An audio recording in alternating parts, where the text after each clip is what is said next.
मजीदुल्लाह खां फरद सदर मजलिस बचाओ तहरीक की रुखा नौजवान दोस्तों बुजुर्गों, मेरी सेहत की नासाजी के बावजूद यहाँ से नौजवानों के मुसलसिल फ़ोन आ रहे थे कि आप इस जलसे में शिरकत करना।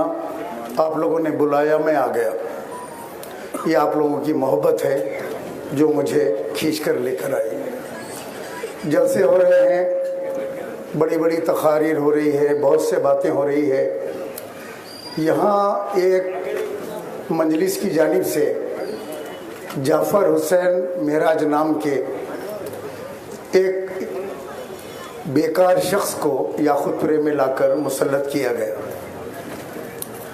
उनकी तकरीर सुन रहा था। वो कह रहे थे कि मैं जब नामपल्ली में एमएलए लड़ने गया तो मैंने पहले सिखाया A for apple, B for ball, C for cat. इन्होंने सिखाए कहते वहाँ पे। हम याकूतपुरे वाले तुम्हारे को डी फॉर डॉग सिखाते। बच्चों को मालूम डी फॉर डॉग। ये तकरीर हो रही, मस्खरापना हो रहा। बोले मैं बहुत बड़ा आतंकवादी हूँ, मेरे से बड़ा कोई आतंकवादी नहीं है। मियाँ सदक़े के कब्वे, ये याकूतपुरा है। ये याकूतपुरे का मिजाज जरा अलग रहता। काम की बात करो। 10 साल में नामपल्ली में आप क्या काम करे, वो कारनामे बयान करो कि 10 साल में मैं इतने स्कूल बनाया वहाँ गवर्नमेंट के, 10 साल में इतने दवाखाने बनाया, आवाम को इतना फ़ायदा पहुँचाया। आपके कारनामों की लिस्ट बताओ। बोलो आने वाले 5 साल में मैं याकूतपुरे में ये काम करूँगा। इसको बोलते मैनिफेस्टो।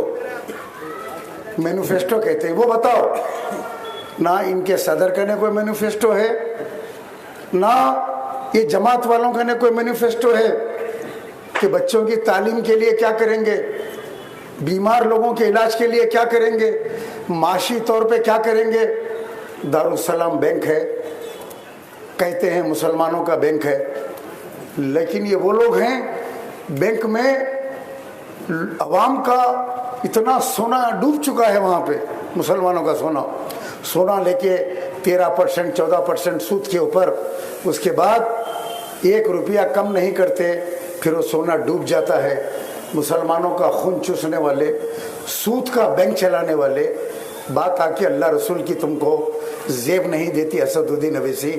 उन गरीब बहनों का कोविड में जिन्होंने अपना सोना रखकर जो हालात से गुजारे 2 साल, उनका सोना तुम लोग खा गए। दारुस्सलाम बैंक में तुम लोग खा गए। रही दूसरी चीज़, असदुद्दीन अवैसी की एक तकरीर सुन रहा था। मैं तकरीरों के ज़रा जवाब दे देता हूँ पहले। कि एक गूंगी बहन इनको मिली दौरे में। वो इशारे से इनको बता रही कि मैं आपको वोट डाली थी, पतंग को इशारे में कहते, और तुम्हारे बाबा को भी वोट डालती थी। इन्हों पूछे कहते सालार को, तो बोले हाँ सालार को भी वोट डालती थी। वो बेचारी आपसे पूछ रही राशन होना, मेरे को पैसे होना, दवा होना। इन्हों बोल रहे वोट डाले मेरे को अम्मा, हमारे बाबा को भी डाले। अरे उन्हें कुछ और पूछ रही। ऐसे बहनों की उम्मीद है हमारे से वाबिस्ता है। क्या उम्मीद है तुम्हारी? असरा दवाखाने के अंदर 2 रुपए कम नहीं करते। अब इसी दवाखाने में 2 रुपए कम नहीं करते। एक बहन खड़े के रो रही है, आप लोगों ने वीडियो देखा। लाश पड़ी हुई है, 3000 रुपए के लिए रो रही है। कहते 3000 रुपए जमा करो, उसके बाद लाश को लेकर जाओ। ऐसे जालिम लोग तुम लोग हो। जब हम कहते हैं तो आके कहते ईमान फरोश है, मुनाफिक है। इनके जेब में फतवे हैं दोनों भाइयों के। बड़े आलिम फाजिल है, निकाल के दे देते फतवे। अकबरुद्दीन अवैसी का एक इंटरव्यू सुन रहा था। बड़े मज़े के किस्से और इलेक्शन में आप लोगों के दरमियान में रख रहा हूँ मैं। तो वो जो इंटरव्यू ले रही है, वो पूछ रही है आप अपने बेटे डॉक्टर नूरुद्दीन अवैसी को साथ लेके क्यों फिर रहे हैं? तो ये जवाब दे रहे हैं कि मेरी सेहत ठीक नहीं रहती, इसीलिए मैं नूरुद्दीन को, डॉक्टर है इसीलिए साथ लेके घूम रहा हूँ। मुमताज़ खां बुढ़े हो गए, आप निकाल दिए। मौज़म खां बुढ़े हो गए, आप निकाल दिए, बीमार है। अहमद पाशा खदरी के गुर्दे फेल हो गए, बीमार है, आप निकाल दिए। फिर आपकी तबीयत खराब है तो आप बेटे को कहीं को लेके फिर रहे, आप भी निकल जाओ ना। आप भी टिकट लेके क्यों लड़ रहे? आप भी एक एम्बुलेंस लगा लो असरा की अवेसी दवाखाने की, और ड्राइवर को बोलो अगर मैं चक्कर खा के गिर गया तो गलती से मुझे असरा और अवेसी दवाखाने को नहीं ले आना, केयर को ले आना। ये दवाखानों में मर जाते 100 आदमी जाते, 100 आदमी जाते, 99 मर जाते, एक बच के निकलता, वो भी 10 लाख 15 लाख रुपए की बिल लेके आता। एक पुराना वाकया है, एक साहब का इंतकाल हो जाता, मर जाते, ऊपर जाते, बोलते मैं बड़ा गुनहगार हूँ, जहन्नुम में मेरा नाम होगा। जाके जहन्नुम की खिड़की के ऊपर खटका मारते, फरिश्ता दरवाज़ा खोल के पूछता क्या बात है? बोले अब्दुल गफ्फूर मर गया, मैं अब भी आया। उन्हें कंप्यूटर पे चेक करके बोलते अब्दुल गफ्फूर नाम जहन्नुम में नहीं है। बहुत खुश होते, क्या नेक काम करा कि भाई मैं मंजिस को उड़ दिया बोल के जन्नत में जा रहा हूँ कि क्या है। जन्नत की खिड़की पे जाते, वहाँ जाके खटका मारते, उन्हें खोलता फरिश्ता, पूछता क्या है? अब्दुल गफ्फूर। बोले ठीक है, नहीं आपका नाम यहाँ भी नहीं है। बोले जन्नत जहन्नुम में नहीं है तो कहाँ है? तो बोले झाड़ के पास जाओ, वहाँ पे बहुत से लोग बैठे हुए, उनसे पता करो। वहाँ गए, वहाँ जाके पूछे तो वहाँ 10,000 आदमी खड़े हुए। बोले मैं अभी अभी मर के आ रहा हूँ। तो बोले कहाँ मरे आप? बोले नहीं दुनिया में, आप सब दुनिया से आते, कौन से मुल्क में मरे आप? तो बोले मैं इंडिया में मरा। तो कौन से शहर में मरे आप? तो बोले हैदराबाद में मरा। घर में मरे, दवाखाने में मरे? तो बोले मैं दवाखाने में मरा। कौन से दवाखाने में मरे? अवेसी दवाखाने में मरा। तो बोले हम सब भी वक्त से पहले मर गए, वेटिंग लिस्ट में बैठे हुए, अपनी फाइल नहीं आई अभी। मलिकुल मौत पूरे दवाखानों का दौरा करके आके अवेसी असरा दवाखाने में रात में बैठते, कोई भी नहीं मिला, कोठा पूरा नहीं हुआ तो मरीजों को डाल लेके चले आए। ये मुर्दे खाने हैं दोनों दवाखाने। इसीलिए कभी गलती से ये 2 दवाखानों को नहीं जाना। मुझे कभी फोन आता, सलाम अलैकुम, मेरे खुद चिच्चा का वाकया है। मेरे चाचा तबीयत खराब हो गई, उनके बेटे ने फ़ोन किया, मेरे चचेरे भाई ने कहा अब्बा की तबीयत खराब हो गई है, असरा को लेके गए। मैं बोला घर के बाहर डेरा कुर्सियों का इंतजाम कर लो, अब्बा की बाडी कभी भी आ सकती। और वैसी छुआ 2 दिन के बाद मेरे चिच्चा की बाडी आ गई घर। कभी भूल के भी ये 2 दवाखानों को नहीं जाना। यहाँ डॉक्टर बराबर नहीं है, छोटे छोटे पुट्टे जो प्रैक्टिस करते वो हाथ साफ करते रहते, हाथ साफ करने में आपकी विकेट निकल जाती है आपके बड़ों में।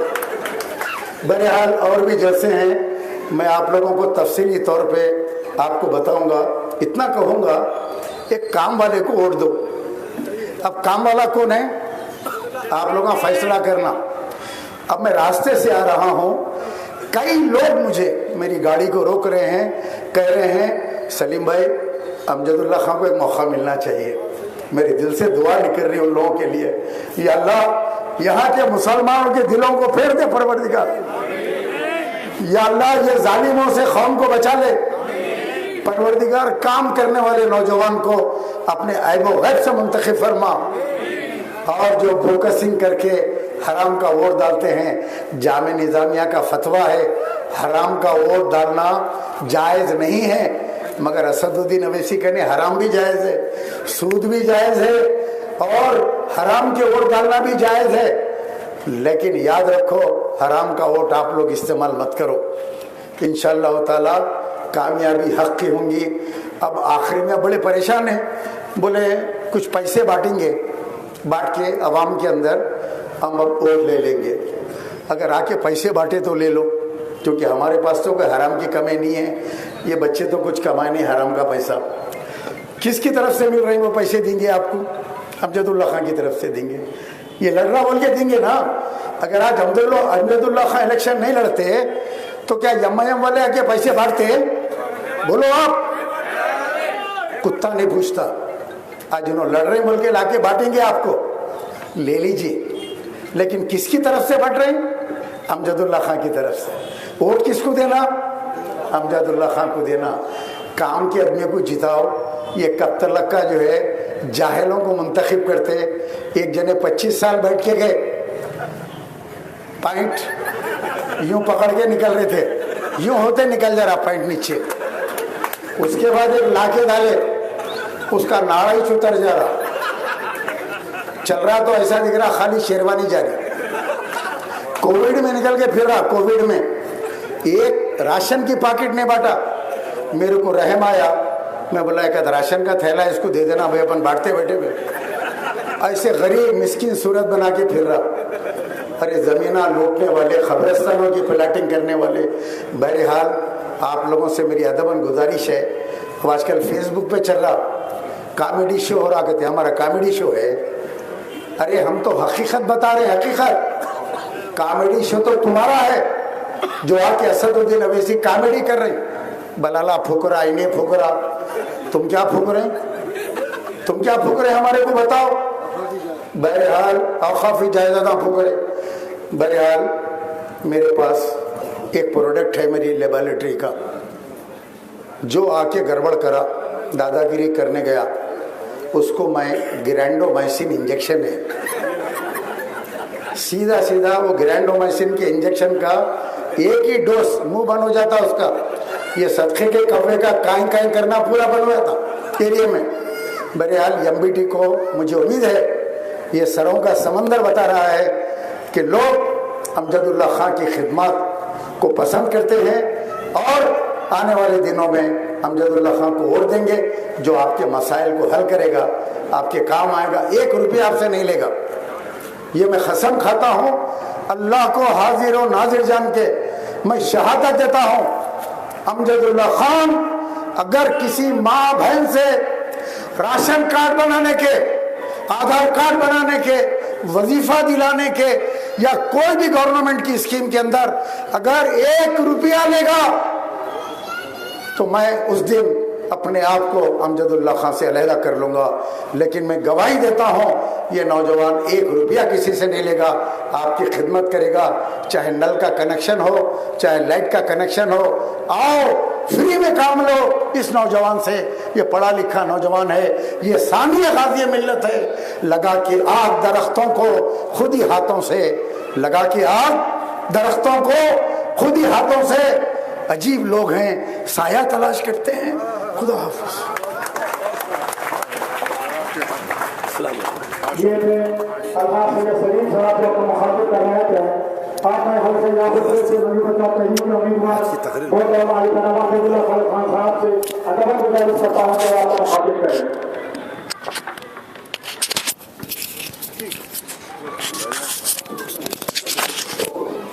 थोड़ा इधर हटा, नीचे कर, नीचे कर और नीचे कर, थोड़ा ऊपर, बस बस बस।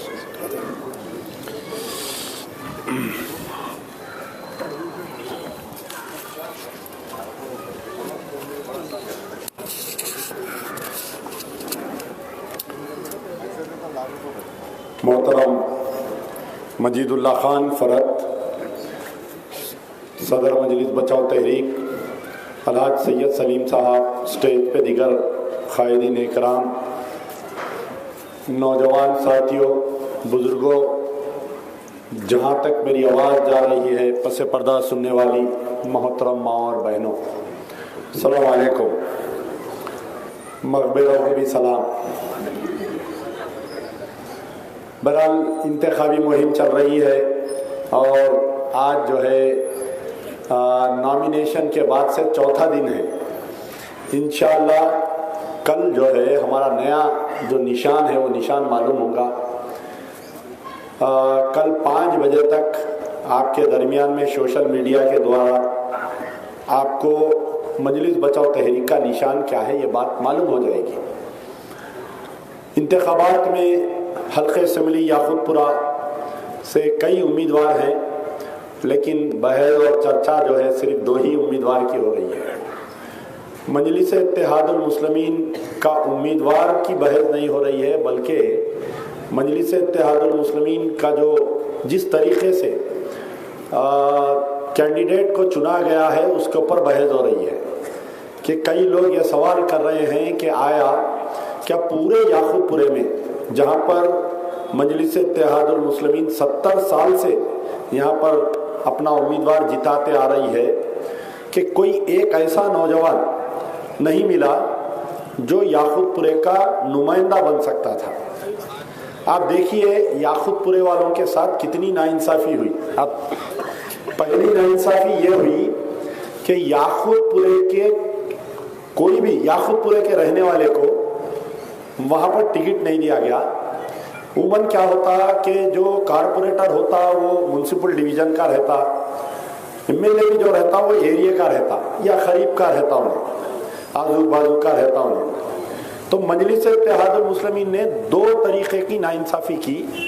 पहली नाइंसाफी ये की कि कोई याकूतपुरे का उम्मीदवार याकूतपुरे का कंटेस्टेड कैंडिडेट नहीं है, कोई याकूतपुरे वाला। दूसरा, कल एक जने मुझे फोन करके बोले कि आप सिर्फ एक पहलू देख रही, आप दूसरा पहलू क्यों नहीं देख रही। पूरे याकूतपुरे में कोई एक आदमी ऐसा नहीं मिला मजलिस इत्तेहादुल मुस्लिमीन को कि 9 असेंबली कॉन्स्टिट्यूंसी में से उसको उम्मीदवार बनाया गया। देखिए कितने पॉइंट की बात की है कि लोगों का शऊर कितना जाग गया। आप समझे मेरी बात को आप कि पूरे देखिए 70 साल से एक जमात यहां पर काम कर रही है, कहां पर याकूतपुरे की नुमाइंदगी कर रही है, और 70 साल में कोई एक नौजवान को इन्हों तैयार नहीं करे कि भाई मजलिस इत्तेहादुल मुस्लिमीन सिर्फ 5 साल में एक बार आना, बीजेपी आरएसएस मोदी का रोना, इलेक्शन वोट ले लेना चले जाना नहीं। यानी जमात का सियासी जमात रहो, जिस तरीके से आरएसएस नौजवानों को तैयार करती है, उनको डॉक्टर बनाती, इंजीनियर बनाती, उनको आईएएस बनाती, उनको आईपीएस बनाती, उनको लीडर भी बनाती, उनको बना के बीजेपी में भेजती, कांग्रेस में भेजती, जो भी पार्टी बीआरएस में भेजती। तो वो लोग जो है आरएसएस की आइडियोलॉजी पे काम करते। मजलिस इत्तेहादुल मुस्लिमीन पिछले 70 साल में कोई एक आदमी को तैयार नहीं कर सकी। यानी मैं समझता हूं कि इब्राहिम बिन अब्दुल्ला मस्कती और बाखरा का ख्वाजा अबू सईद, यानी पहले ऐसा होता था कि याकूतपुरे का साकिन याकूतपुरे का नुमाइंदा बन के आता था जमात का। तो पहली मर्तबा ऐसा होगा कि याकूतपुरे से कोई भी, यानी पिछले कई सालों से, मैं समझता हूँ 25-30 साल से कोई याकूतपुरे वाले को मजलिस इत्तेहादुल मुस्लिमीन की तरफ से एमएलए बनने का टिकट नहीं दिया गया। चाहे बाहर से भी नहीं दिए, कहीं से 9 सीटों में से कहीं से दे सकते थे तो हिसाब बराबर होता, बोल सकते थे हाँ भाई इंसाफ हुआ। तो आप लोग अपनी अहमियत को नापिए कि क्यों ऐसा हुआ हमारे साथ में, क्यों ऐसा अनजान मार दिया गया हमारे को, क्या हमारे में कोई काबिल तरीन इंसान नहीं था, क्या कई दरखास्तें आई थी, क्यों नहीं किया गया। ये आपके जहनों में एक सवाल मैं छोड़कर जा रहा हूं। दूसरी बात यह है कि अमजदुल्ला खान को क्यों वोट देना चाहिए, यह भी सवाल करना आप लोगों के जहन में आ रहा है। सबसे पहले मैं गाजी मिल्लत अलहाज मोहम्मद अमानुल्लाह खान साहब का लड़का हूं और 2 टर्म का कारपोरेटर हूं, तजुर्बेकार इंसान हूं। आपके मसाइल को हल करना गाजी मिल्लत के हाथ पे सीखा हूं। कौन से ऑफिसर को, कौन से फाइल को किस तरीके से उसको मोड़ना, ये काम बखूबी आता है। तो अब जो मौजूदा 30 उम्मीदवार है, जिसमें एक 10 साल एमएलए है, और 10 साल एमएलए का कारनामा यह है कि मैं ज्यादा पुरानी नहीं, कल ही की बात करूंगा कि जो मासा टैंक में जो 6 एक ही खानदान के 6 लोग और एक खानदान के 3 लोग 9 लोग जो मरे, आप बताइए कि एक बालकनी नहीं निकाल सकते। आप बालकनी निकालते मुकामी कारपोरेटर आ जाता आपके घर पे, आप रोड फोड़ते जो है वार्ड मेंबर आ जाता। एक इतना बड़ा गोदाम, यानी एसिड के टबों से भरा हुआ गोदाम एक रेसिडेंशियल कॉम्प्लेक्स के सेल्लार में अगर चल रहा है तो 2 चीज हो सकते, या तो वो कारखाना चलाने वाले से इनको मामूल आ रहा था, मुकामी कारपोरेटर को या एमएलए को, या इनका नेग्लिजेंस हो सकता। तो दोनों तरीके में ये जिम्मेदार है या नहीं है बताइए। ये जाफर हुसैन मेहराज वहां के 10 साल एमएलए है। आज सुबह में जो लोग मर गए उनके चचा का एक स्टेटमेंट आया। आजकल सारी दुनिया सोशल मीडिया पे हर वो चीज देख रहे हैं। उनका स्टेटमेंट आप गौर से सुनिए कि उन्होंने बोल रहे हैं कि ये एक गोदाम नहीं है, हर गली में पूरा रेड हिल्स डिवीजन पूरा अहमद यानी जितना डिवीजन है पूरों में जो है ऐसे एसिड के गोदाम भरे हुए हैं। आज 9 लोग मरे, कल 90 लोग मर सकते। और एक चीज सुनिए आप, मुकामी पुलिस भी इसमें जिम्मेदार है। बच्चा जो है तेज, अगर आप यहां से गाड़ी लेकर जाइए, शाम में आपके घर में आपके फोन में मैसेज आ जाता स्पीड ड्राइविंग करे, आपको जो है चालान किया गया। तो क्या मुकामी पुलिस को नहीं मालूम था कि वहां पर गोदाम है बोल के?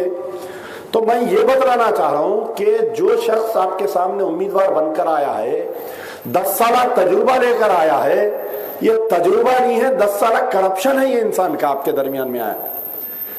और एक बात सुनिए आप कि मुसलसल पिछले 2 साल से शहर में कितने मर्डर्स हो रहे थे बताइए? रोजाना डेली 2 मर्डर हो रहे थे, नहीं हो रहे थे?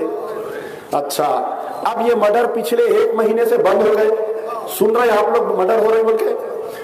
परसों में एक कोई, मैं समझता हूं मुझे वो पुलिस स्टेशन का नाम याद नहीं आ रहा है, एक राउडी शीटर का नहीं, एक संतोष नगर में एक हुआ, एक और एक हुआ पूरे महीने में।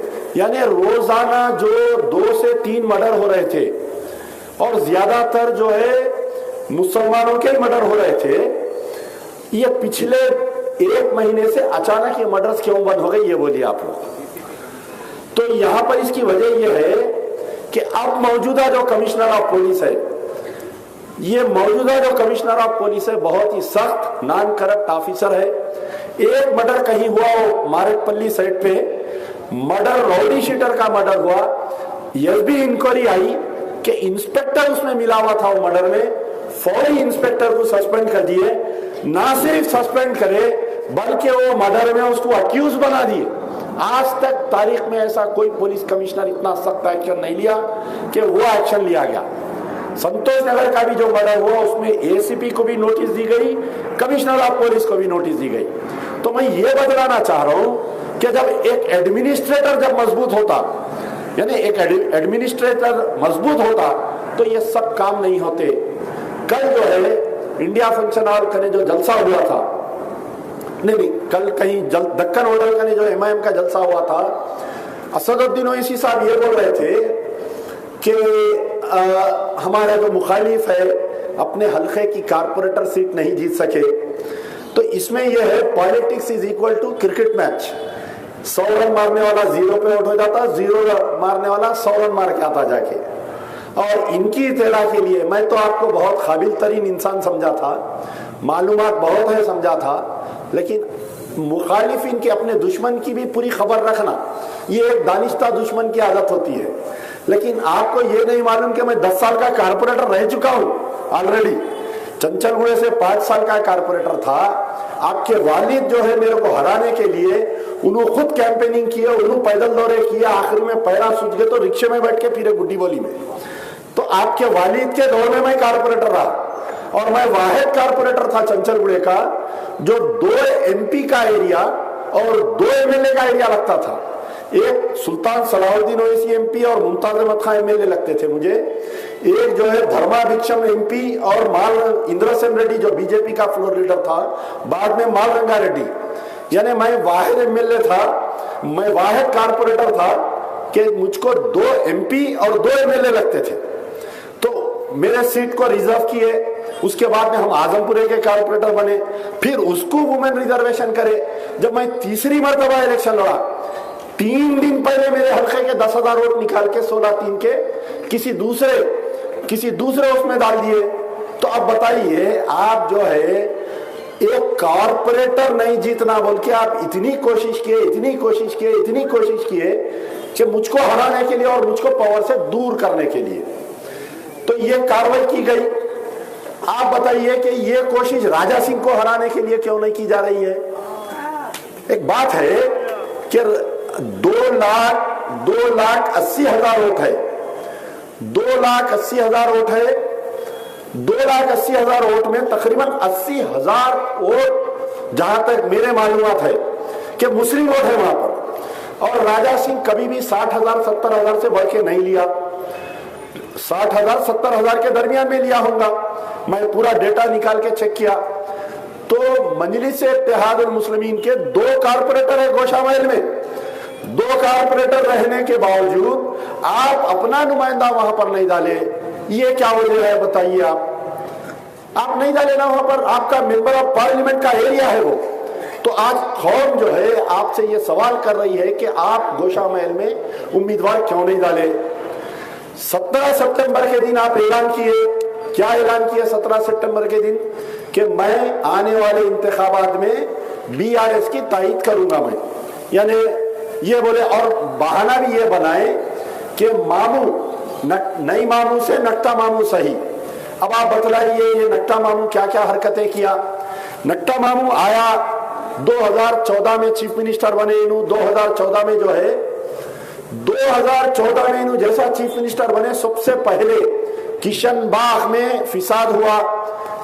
किशनबाग में एक मामूली सी कोई सरदारियों का फ्लैग जला दिए थे, कौन शराबी जलाया था नहीं मालूम, वो लोग निकल के मुसलमानों के घरों को डैमेज किए, तकरीबन 100 घरों को डैमेज किए, बिजनेस को डैमेज किए।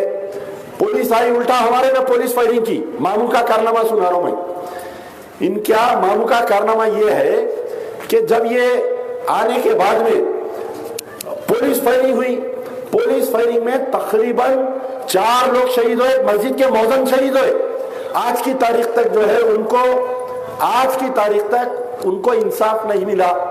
एक कमीशन बैठा, बच्चों को जेलों को भेजे, तकरीबन 60-70 बच्चों को। मामू का दूसरा कारनामा, आलेर में इनकाउंटर हुआ, हिंदुस्तान में कहीं नहीं हुआ, हिंदुस्तान में कहीं नहीं हुआ। आलेर में एक ऐसा इनकाउंटर हुआ जो बच्चों को हथकड़ियां थे, मुस्लिम 5 बच्चों को जुडिशियल कस्टडी में, जिनके हाथों में हथकड़ी लगे हुए हैं, पुलिस वाले पॉइंट ब्लैंक रेंज में उनको मार दिए।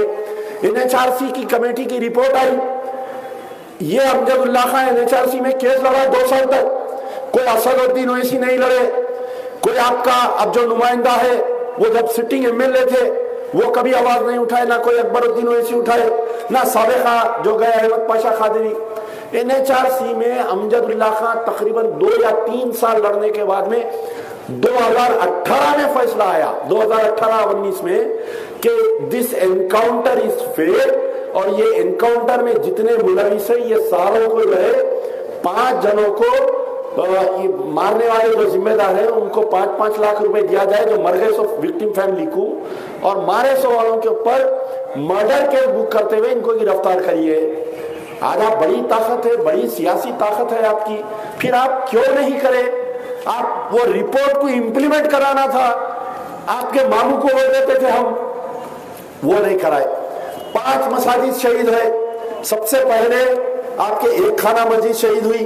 एक खाना मस्जिद शहीद होने के बाद में बल्दिया इलेक्शन आया 2018 का, मैं समझता हूँ कुछ बल्दिया इलेक्शन नहीं, 2019 का बल्दिया इलेक्शन आया। अंबरपेट के जलसे में असदुद्दीन ओवैसी बोले, अगर मैं ये दोबारा मस्जिद नहीं बनाया तो मैं अंबरपेट के लोगों को मैं सूरत नहीं दिखाऊंगा बोले।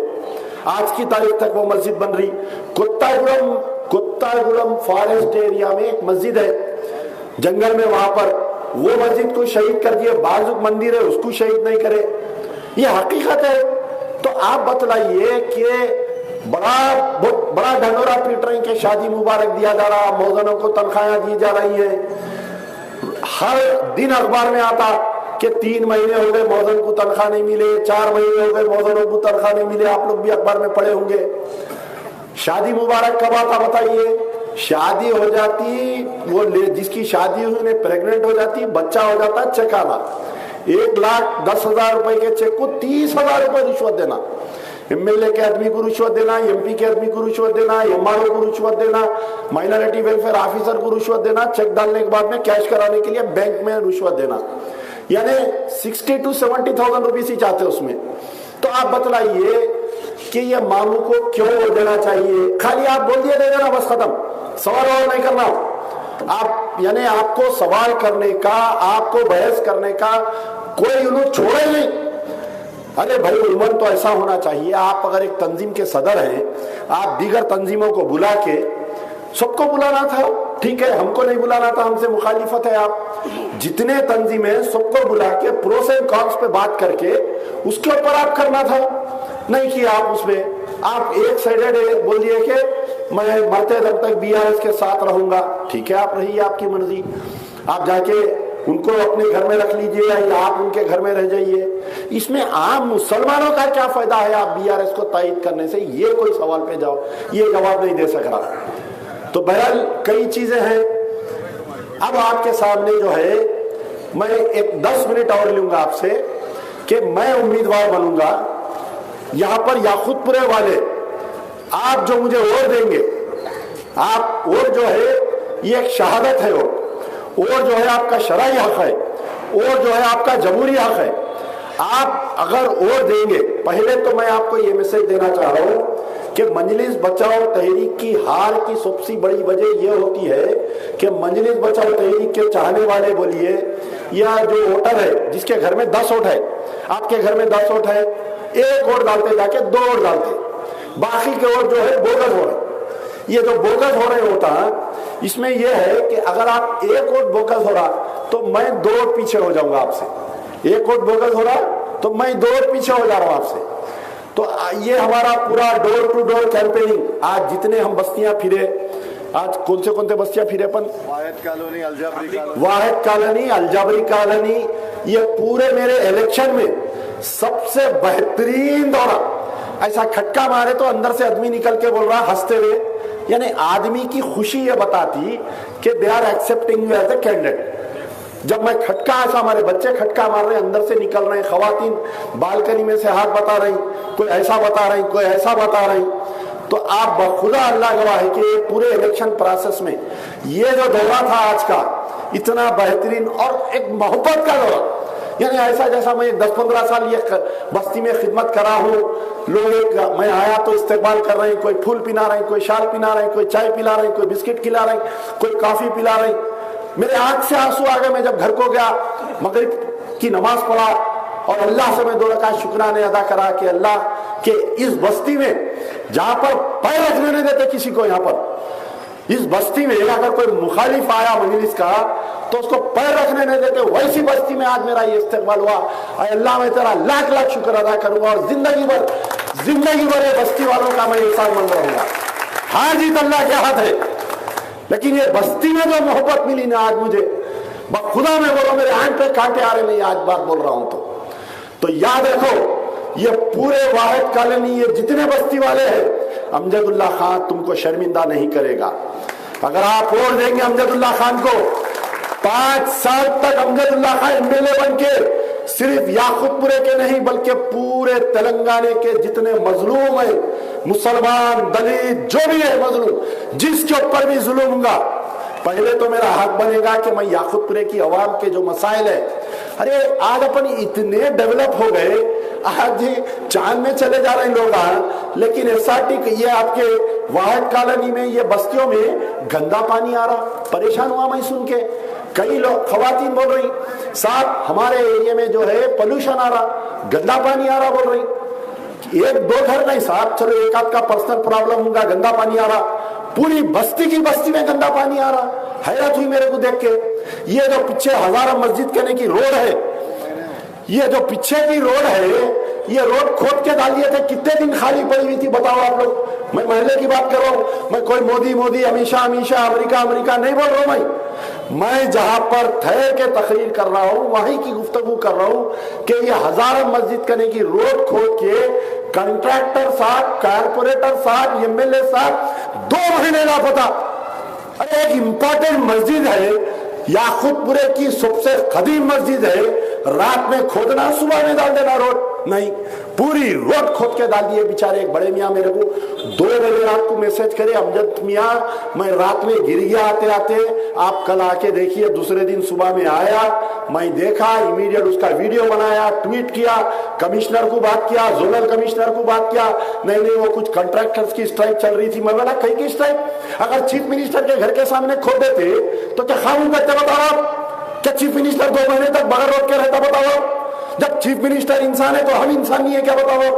आगे जाओ, कचरा कुंडी की क्या हालत है, तो कितना कचरा पड़ा हुआ है, बच्चे बीमार पड़ जा रहे, डेंगू हो जा रहा, न जाने कौन से बीमारियां हो रही। अरे कारपोरेटर क्या काम का, एमएलए क्या काम का, आप बताइए। जब आपके बस्ती में मसाइल नहीं दे सक रहा तो उन्हें क्या काम का बताइए आप। तो बहरहाल इस बस्ती के लोगों से आप लोग फख्र करेंगे कि हम ऐसे उम्मीदवार को वोट दिए हैं कि पूरी हुकूमत आपकी गुलाम बन के रहेंगी 5 साल तक, याद रखिए। खाली याकूतपुरा बोले तो ऑफिसर उठ के ठहर जाना, याकूतपुरा बोलते ऑफिसर उठ के ठहर जाना। नक्को रे भाई लगा अमजदुल्ला खान को फोन करते, फिर आ जाता दीवाना आके फिर जो बने वो करता उन्हें। तो बहरहाल तमाम नौजवानों, खास तौर पर जो मेरे फर्स्ट टाइम वोटर्स है इस बस्ती में, और एक बड़ी खुशी हुई मेरे को फिर के कि तकरीबन 15-15, 20-20 बच्चों के टुकड़ियां मिल रहे थे मेरे को। ये बोल रही कि we are very lucky to vote first time to you. हमारा भी पहला टाइम, आपका भी पहला टाइम। 1+1 बोले तो 2, समझ गए ना बात को। तो बहरहाल यहाँ के जो नौजवान वोटर है जो पहली मर्तबा वोट दे रहे हैं, मैं उनका इस्तेमाल करता हूं कि तुमको एक बेहतरीन उम्मीदवार मिला है और 5 साल तक सीना तान के फिरो के भी है वोटेड फॉर अमजदुल्ला खान बोलो आप। जब आपकी बस्ती में कोई मसाइल होंगे, अमजदुल्ला खान की जरूरत नहीं है। इस बस्ती से अगर कोई नौजवान फोन करेगा ऑफिसर को, I am speaking from so and so locality represented by Amjadullah Khan, अगर काम नहीं हुआ कान काट लेना अमजदुल्ला खान का। वो डरो खौफ बना के रखेंगे हम एडमिनिस्ट्रेशन में। अरे हैरत हो रही मेरे को, नल में पानी 2 महीने से गंदा आ रहा, कचरा नहीं साफ हो रहा। नशेमंद नगर में आज से 2 दिन पहले गया तो एक 50 लारी कचरा पड़ा हुआ है। कल ट्वीट, परसों ट्वीट करा, आज आईना बना दिए, कहते पूरे आईना बना दिए। नागिना के फोटो लेके गई, कहते वहां पर कचरा कुंडी पे बैठ के। मेरे को कोई बोले भाई कचरा कुंडी साफ हो गई, मगर एक चीज ये हुई कि नागिन 5 साल के बाद में यहाँ आके फोटो लेके गई। बोले ठीक है, अब मेरे सामने क्योंकि वक्त बहुत कम है, मजीदुल्लाह खान फरद को भी तकरीर करना है। मेरे कुछ इरादे यानी कुछ सोच है कि याकूतपुरे वाले फखर करेंगे, आपको मैं शर्मिंदा नहीं करूंगा। मैं जिसका वोट लूंगा पूरे, पहला तो याकूतपुरा मेरा होमवर्क रहेगा। पहले घर में चिराग, फिर मस्जिद में चिराग। पूरे तेलंगाना में जितने मजलूम लोग रहेंगे हम उनकी खिदमत करेंगे। एक 10 पॉइंट है मेरे, 10 मिनट में 10 पॉइंट बोलूंगा, जरा गौर से सुनिए। कि सबसे पहले ये यहाँ पर हमारे कुरैशी ब्रदर वाले बहुत है। ये पूरे एरिया में कई कुरैशी ब्रदर वाले हैं जो बड़े गोश्त का कारोबार करते हैं। मैं उनसे एक वादा करके जा रहा हूं, ये इफलास की सरकार जब से आई, ये नक्ते मामू की ये इफलास की सरकार जब से आई, ना जानवर ला सक रही, ना कुछ कारोबार कर सक रही। अरे बकरी दाते पेट में दर्द हो जाएगा इन लोगों के। एनिमल प्रोटेक्शन एक्ट आ जा रहा है इनको याद। इनको एक गाड़ी में 6 जानवर से बढ़ के नहीं लाना।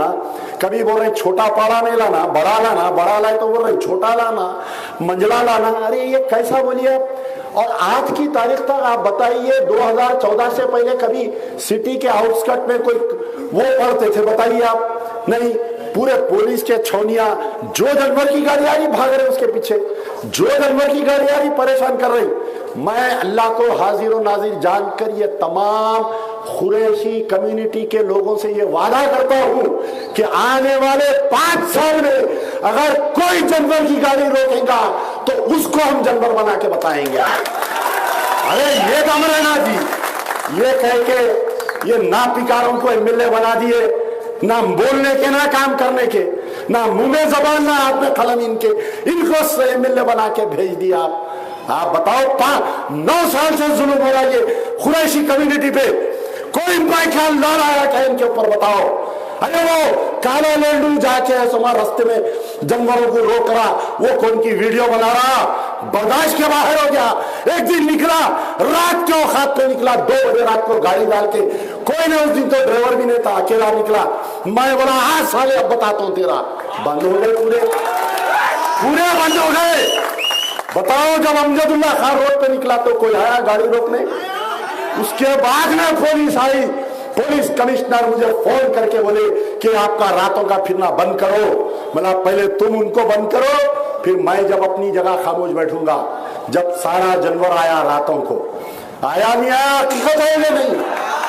असदुद्दीन तुम कहां थे बताओ? तुम तो आरएसएस के कपड़े धो रहे थे, कभी राजस्थान, कभी मध्य प्रदेश, कभी केरला, कभी किधर। वोट लेते याकूतपुरे के, कपड़े धोते जाके राजस्थान के। वोट लेते याकूतपुरे के, कपड़े धोते जाके जो है मध्य प्रदेश में। तुम्हारी क़यादत पे। चलो ये हो गया। हाउसिंग की स्कीम के बारे में सुनते परेशान हो गए। 2 बेडरूम फ्लैट, वो कछुआ आता मोटी नाक वाला, वो ट्विटर टिल्लू आता KTR, उन्हें 2 बेडरूम फ्लैट, फिर इनू आते उछल के 2 बेडरूम फ्लैट। कितों को मिले भाई? ये पूरे मजमे में पूछ रहा हूं, आप बताओ कितों को 2 बेडरूम फ्लैट मिला? ये को भी नहीं मिला। अच्छा, दरखास्त तो सोता है, फिर रही औरतें बुरखे में फिर रही 3 साल से फिर रही। अरे नहीं मिलते अम्मा, ये सो खाली वो उनके लोगों के वास्ते, वो SC STों को बांट लेते, अपने मुसलमानों को नहीं देते। समझो दिए भी तो MLA के चमचों को देते, अपने को कहां से देते? नहीं। औरतें सेवा को जा रही, कलेक्टर ऑफिस को, MR ऑफिस, एक औरत जो है तकरीबन 50-50 हजार रुपए खर्चा कर दी। क्या बोलते? 2 बेडरूम फ्लैट। अच्छा, अब बच्चा बोला नहीं बोला तो अम्मा मरो बाबा मरो बोला।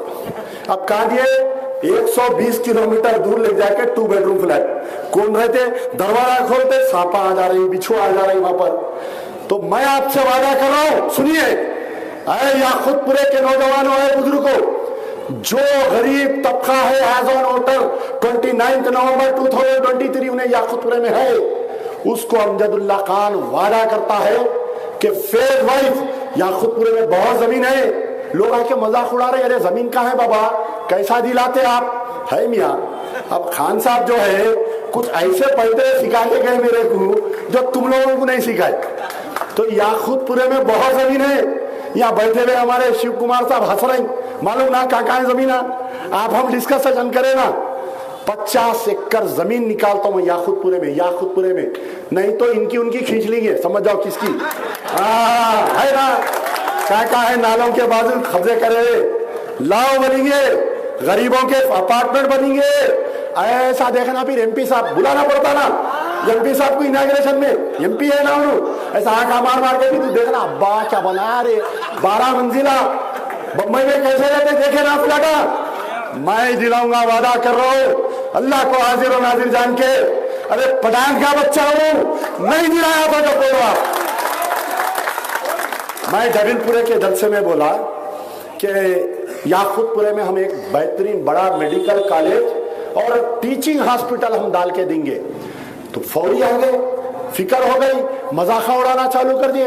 अब क्या याकूतपुरे में भी मेडिकल कॉलेज दलेगा? क्यों नहीं दलेगा भाई? याकूतपुरे के जितने बच्चे एमसेट पास हुए, याकूतपुरे के जितने बच्चे नीट पास हुए, शायद मैं समझता हूं कि पुराने शहर में इतने बच्चे जो याकूतपुरे के बच्चे MNCs कंपनी में काम कर रही, याकूतपुरे के बच्चे जाके अमेरिका में मास्टर्स कर रही, याकूतपुरे के बच्चे जाके लंदन अमेरिका में मास्टर्स कर रही, तो क्यों याकूतपुरे वाले डॉक्टर इंजीनियर नहीं बन सकते? बताओ, इतनी तुमको जलन हसद, मेरा जो मजाक उड़ा रहे हैं। अब मैं आपको बोल रहा हूं कि चीफ मिनिस्टर साहब आज से कुछ दिन पहले ये ऐलान करे थे कि 4 हॉस्पिटल हम बनाएंगे बोल के ऐलान करे थे ना उन्होंने। 3 का संगे बुनियाद रख दिया ना उन्होंने, 4थे का संगे बुनियाद पुराने शहर में चीफ मिनिस्टर रखने जा रहे थे। ये मजलिस की क़यादत उनको फोर्स करी, साहब आप अगर दवाखाना बना दिए तो हमारी दुकान बंद हो जाती, इसलिए रुक गया। वो जो 4था ऐलान करे ना, मेडिकल कॉलेज और teaching hospital, come to Yakutpura, नहीं तो फिर हाथ में चप्पल, समझ गए ना? अमानुल्लाह खान का बेटा हूं, शराफत से शरीफाना अंदाज में, नहीं तो फिर 1-2 बगल वहीशु।